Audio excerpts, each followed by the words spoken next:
எல்லோருக்கும் வணக்கம். என் பேர் கருணாநிதி. எங்கே இருக்குது அப்படின்னு பார்த்துக்கிட்டிங்கன்னா புதுக்கோட்டை மாவட்டத்தில் வந்திருக்கேன். புதுக்கோட்டை மாவட்டத்தில் எங்கே இருக்குது அப்படின்னா காஞ்சாத்து முருகன் கோயில் அப்படிங்கிற ஒரு கோவில் வந்திருக்கேங்க. இன்றைக்கி மலை ஏற போகிறோம்.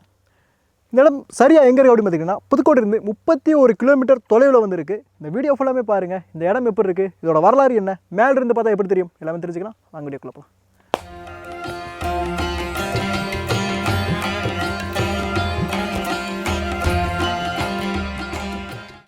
இந்த மலை பல மலைகளுக்கு நடுவில் வந்து அமைஞ்சிருக்குங்க.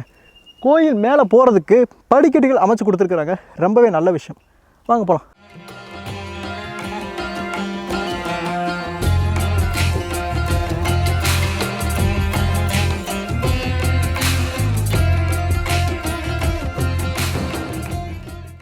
மேலே ஏறி வந்த உடனே ஒரு மிகப்பெரிய ஒரு நீர் தேக்கம் இருக்குங்க. எக்கோ அடிக்குது. முதல்ல ஒரு கோயில் இருக்குது. இந்த கோயில் கற்களால் வச்சு பண்ணப்பட்டிருக்கு. நல்லா கருங்கற்களை வச்சு பண்ணப்பட்டிருக்கு. பிள்ளையார் கோயில். பிள்ளையாரை கும்பிட்டுட்டு அப்படியே மேலே போகலாம்.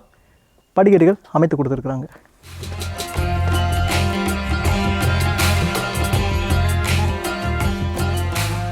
அந்த பிள்ளையாரை கும்பிட்டுட்டு மேலே வந்தீங்க அப்படின்னா நிறைய வேல்கள், சூலாயுதங்கள், அருவானு நிறைய வந்து வச்சுருக்குறாங்க.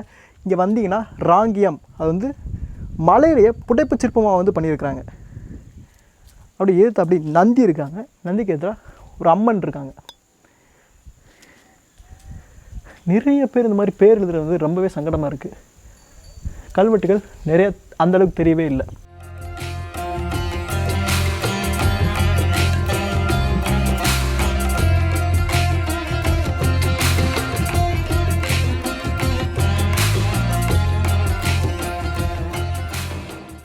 உள்ளே வந்தனா இது வந்து ஒரு சிவபெருமானுடைய கோயில். கற்றளை கோயில் மாதிரி தான் இருக்குது. அதாவது முழுக்க கற்களை வச்சு வந்து பண்ணியிருக்கிறாங்க. சிவனுக்கு எதிர்த்தாப்புல வந்து நந்தி மண்டபம் வந்து இருக்குங்க. நந்தி, அழகான நந்தி, மிக அருமையான வேலைப்பாடுகள் இருக்குது. நந்தியில் மணிகள் முதற்கொண்டு நல்லா அற்புதம் பண்ணப்பட்டிருக்கு. முன்னாடி பலிபீடம் இருக்குது. இங்கே பார்த்துக்கிட்டிங்கன்னா கூட 2 பாம்புகள் பின்னி அதுக்குள்ளே சிவபெருமான் வந்து இருக்கிறார். அவ்வளோ நுணுக்கமாக இந்த நந்தி மண்டபம் வந்து வேலைப்பாடு வந்து பண்ணப்பட்டிருக்கு. ரொம்ப அழகாக பண்ணியிருக்கிறாங்க. பல நுணுக்கங்களை வந்து உங்களால் பார்க்க முடியும். நந்தி மண்டபம் பார்த்துட்டிங்க அப்படின்னா எதிர்த்தாப்பில் பிள்ளையார் வந்து இருக்கிறார். அதுக்கு எதிர்த்தாப்பில் அப்பன் சிவபெருமான். இந்த கோயிலுடைய கட்டமைப்பு கற்களை அடிக்க பண்ணியிருக்காங்க. நிறைய அந்த சுண்ணாம்பு கலவைகள் எதுவுமே அந்தளவுக்கு பூசவே இல்லை. எனக்கு தெரிஞ்சு கிட்டத்தட்ட இந்த கோயிலை பற்றின வரலாறுகள் மிகப்பெரிய அளவில் இல்லை. கடந்த ஒரு 1000 வருடத்திற்கு முந்தியதாக இந்த கோயில் வந்து இருந்திருக்கலாம். ஏன்னா இதை சுற்றியுள்ள கோயில்கள் எல்லாமே பார்த்தீங்கன்னா 1000 வருடத்திற்கு முந்தைய கோயில்களாக தான் இருக்குது. நிறைய மலைகளில் இந்த கோயிலும் கிட்டத்தட்ட 1000 வருடம் கடந்த கோயிலாக இந்த கோயில் வந்து இருந்துக்கும்.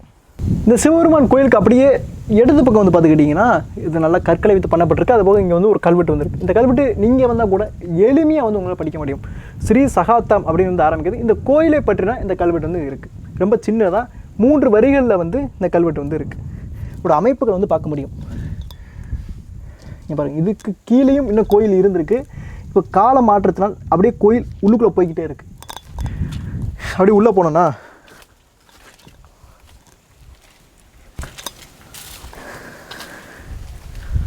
பார்த்தீங்கன்னா தெரியும், கிட்டத்தட்ட நிறைய கால மாற்றத்தினால் அழிஞ்சிருச்சுங்க.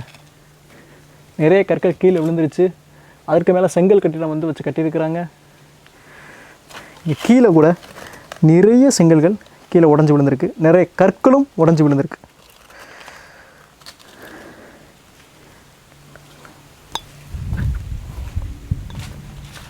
உரல்கள், மரக்கட்டைகள் அப்படின்னு நிறையவே இருக்குது. நிறைய அழிஞ்சிட்டு இருக்குது.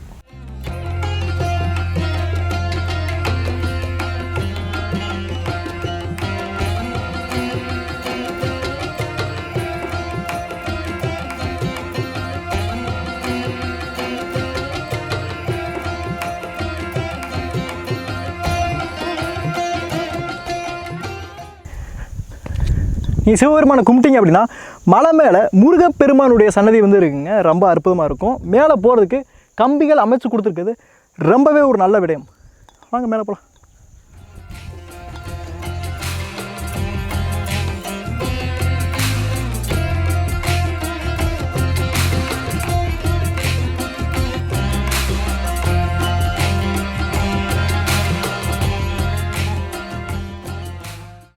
மேலே ஏறி வந்துட்டோம். மேலே வர்றதுக்கு சரியாக ஒரு 5 நிமிடங்கள் தான் ஆகும். அந்த சிவபெருமான் கோயிலேருந்து 5 நிமிடங்கள் தான் வந்து ஆகும். வந்தோம் அப்படின்னா நிறைய வேல்கள் வந்து இருக்குங்க. அது போக ஒரு பலிபீடம் வந்து இருக்குது. உள்ளே வந்தோம் அப்படின்னா இந்த கோயில் பார்த்தா உங்களுக்கு புதுசு மாதிரி தெரியும், ஆனால் புதுசு கிடையாது. இப்போ தற்காலத்தில் வந்து மறுசீரமைக்க பார்த்துருக்காங்க. அதாவது ஒரு கற்கோயிலை அதற்கு மேலே சிமெண்ட் பூசி பண்ண பார்த்துருக்காங்க. அதுலேயும் இவ்வளோ கேவலமாக வந்து பேர் எழுதிட்டு போயிருக்காங்க. பார்த்தீங்கன்னா தெரியும், கருங்கற்களை வைத்து கட்டப்பட்டிருக்கு இந்த கோயில். அந்த கோயிலுடைய அமைப்புகள் அவ்வளோ அழகாக இருக்குது.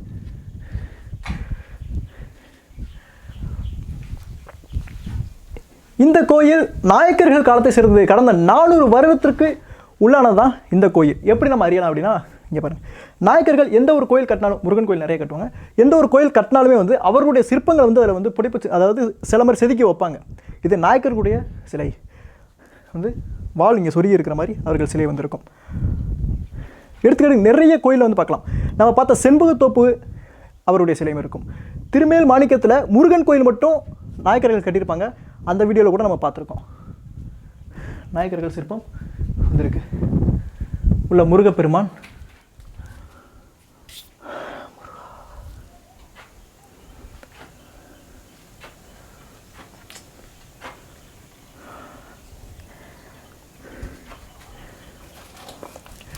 மறுபடியும் சொல்கிறேன், இதெல்லாம் பெரிய பாவங்க. முருகன் சன்னதியில் வந்து நீங்கள் இப்போ பேர் எழுதுறங்கிறது ரொம்பவே ஒரு பாவச்செயல், ரொம்ப ஒரு பாவச்செயல்.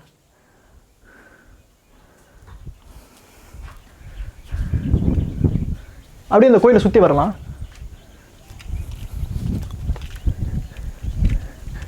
நான் சொன்னேன் பார்த்தீங்களா, தற்காலத்தில் மறுசீரமைக்க பார்த்துருக்காங்க. மேலே லைட்டை செங்கல் வச்சு அதுக்கு மேலே பண்ண பார்த்துருக்காங்க. உள்ளுக்குள்ளே கற்கோயில் இருந்திருக்கு. இப்போ இதில் இந்த மாதிரி சரிப்பா இது நல்லது தானே பண்ணுறாங்க அப்படின்னா, இல்லை பண்ணியிருக்கலாம். ஆனால் என்ன பண்ணுறாங்க அப்படின்னா, உள்ளுக்குள்ளே இருக்கக்கூடிய கல்வெட்டுகளையும் அப்படியே உள்ளே வச்சு அதுக்கு மேலே வந்து பூசிடுறாங்க. அதனால் இந்த கோயிலுடைய வரலாறு உங்களுக்கு தெரியாமல் போயிடும். கல்வெட்டுகளை நிறைய இடத்துல அடிச்சிடுறாங்க. இப்போ பூசை கோயில் கட்டுறேன், இருக்கிற கோயிலை சரி பண்ணுறேன் அப்படின்ட்டு பெயிண்ட் அடிச்சு விட்டு இருக்கிற கல்வெட்டை வந்து எப்படி படிக்க முடியாத மாதிரி பண்ணி விட்றாங்க.